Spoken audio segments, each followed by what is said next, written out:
Anak, lumalamig ang pagkain mo.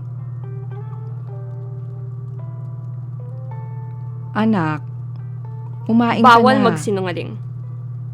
Sabi nyo, bawal magsinungaling. Oo, masama ang magsinungaling. Talaga? Meron ka bang gustong sabihin? Kailan nyo balak sabihin sa akin?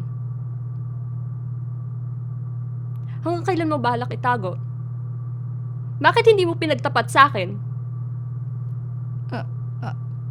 Ano ang ibig mong sabihin? Lagi mong ipinapangaral na gumawa ng mabuti at maging mabuti. Pero ikaw, pinaglihiman mo ako ng maraming taon. Mabuti ba yon?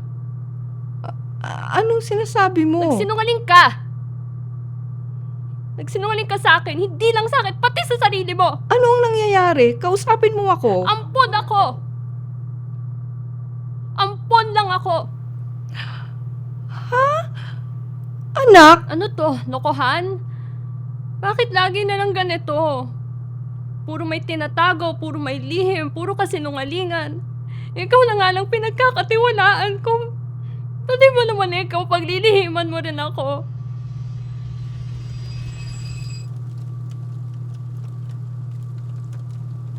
hindi ko ginusto na ilihim sa'yo.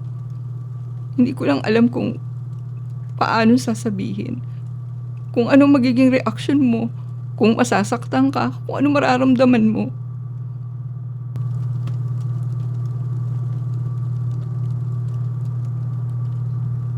Sa totoo lang, anak, hindi ko alam kung paano ang maging isang ina. Ang alam ko lang, mas maigi sa akin na ako ang masaktan kaysa makita kang nahihirapan.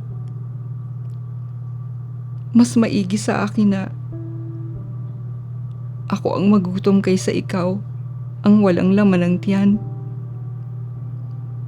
Mamatamisin ko ang sakripisyo, makita ka lamang na masaya.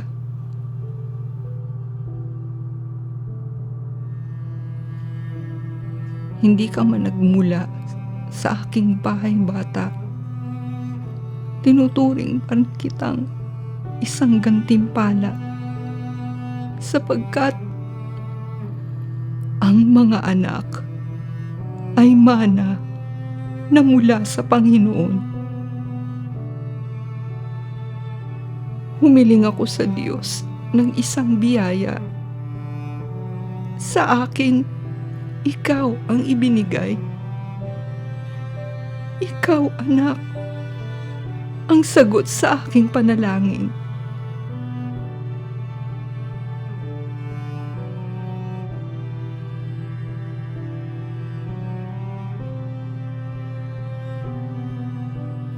Patawad po, nanay.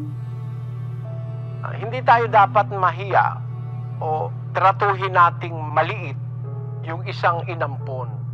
Walang dapat ikahiya ang nag-ampon, walang dapat ikahiya ang inampon. Saan mang area of life, karangalan mong may umampon sa'yo. Narito, ang mga anak ay mananamula sa Panginoon at ang bunga ng bahay bata ay kanyang gantimpala. Awit 127:3.